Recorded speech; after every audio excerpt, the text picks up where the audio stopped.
राष्ट्रीय स्वास्थ्य मिशन के अंतर्गत काम करने वाले कर्मचारियों ने शनिवार को धरना स्थल पर परिवार सहित बैठकर प्रदर्शन किया और अपनी पुरानी मांग को दोहराया कि उन्हें स्वास्थ्य विभाग में सेवाएं देते लंबा अरसा बीत गया, इसलिए उनकी सेवाओं को नियमित किया जाना चाहिए ताकि वे अपने परिवार का भली भांति पालन पोषण कर सके। उन्होंने कहा कि लंबे समय से सेवाएं देते हुए भी उनकी सेवाओं को नियमित न किया जाना गलत है।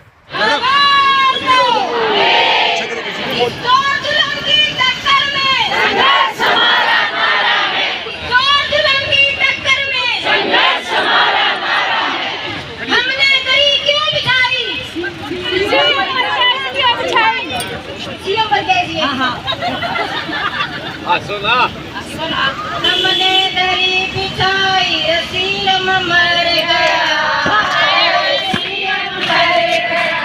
हमने दरी बिछाई सीएम मर गया, सीएम मर गया। मैडम उड़ना वहाँ पे उड़ना हो पूरा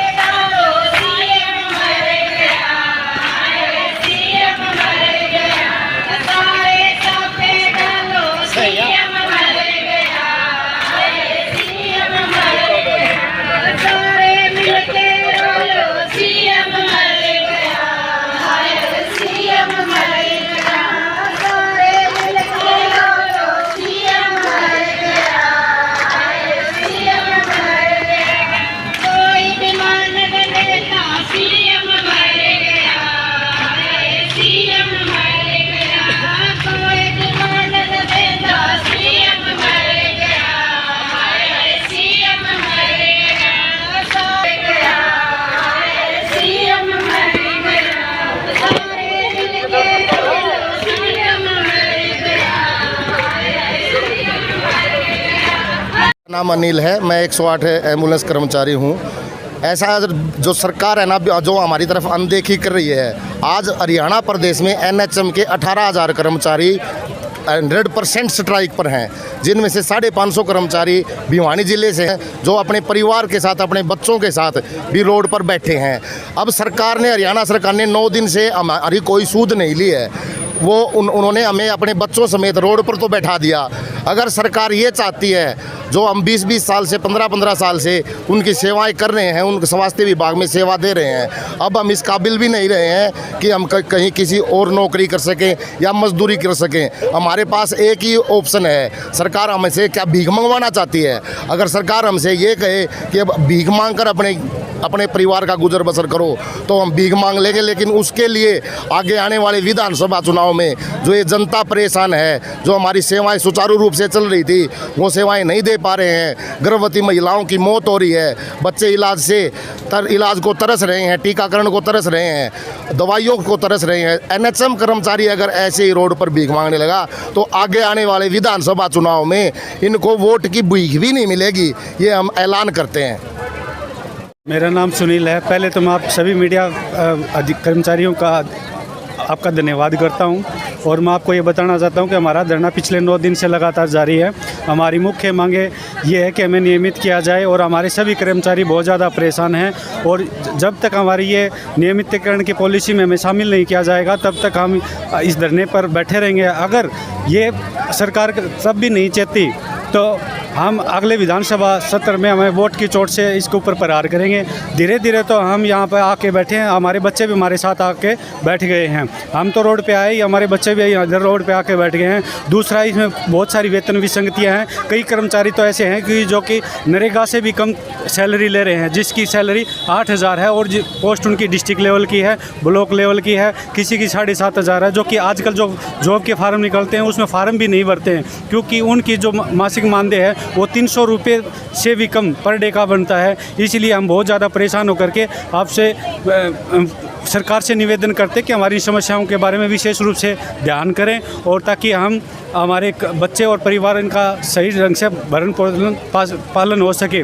दूसरा ये कि हमारे ऊपर 24 घंटे नौकरी जाने की तलवार लटकी और रहती है, उससे भी हमारा नियमितीकरण की पॉलिसी में शामिल करके हमें उससे छुटकारा दिलाया जाए।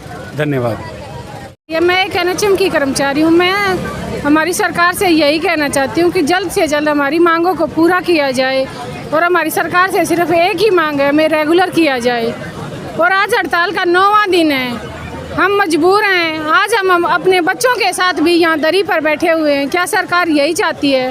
वैसे तो सरकार ये नारा देती है बेटी बचाओ बेटी पढ़ाओ, और सरकार इतने मेडिकल कॉलेज, नर्सिंग कॉलेज क्या इसीलिए बनवा रही है? क्या उन बेटियों को पढ़ा लिखा कर, कोर्स करवा कर यहाँ दरी पर बैठने के लिए मजबूर किया जाए? तो क्यों रोज़ सरकार दावे करती है हमने 15 मेडिकल कॉलेज खुलवा दिए, हमने इतने नर्सिंग कॉलेज खुलवा दिए? क्या देश की बर्बादी के लिए खुलवाए हैं क्या ये मेडिकल कॉलेज? इससे अच्छा तो हम अनपढ़ रह जाएं, हम अपने घर की सेवा करें, अपने परिवार की सेवा करें। क्या शौक है हमें पढ़ने का? फिर इसका मतलब सरकार यही चाहती है कि देश की बहू बेटियां अनपढ़ रहें, वो घर के अंदर रहें और उनकी बर्बादी होए, कोई पढ़ा लिखा समाज ना बढ़े, ताकि उनकी आवाज़ बंद कर सके, वो बहन बेटियां अपना हक ना मांग सके। इसलिए सरकार नहीं चाहती कि उनकी बहन बेटियां पढ़ें। इससे अच्छा थी उन नर्सिंग कॉलेजों पर ताला लगा दिया जाए जहाँ से हम पढ़ लिख कर यहाँ दरी पर बैठने के लिए मजबूर हो रही हैं। तो सरकार से यही उम्मीद है, या तो ये नारा बंद कर दो या हमें दरी से उठा दो, क्योंकि देश की हम भी तो बेटियां हैं, हमारा भी तो अधिकार है, हमें समान अधिकार देना चाहिए।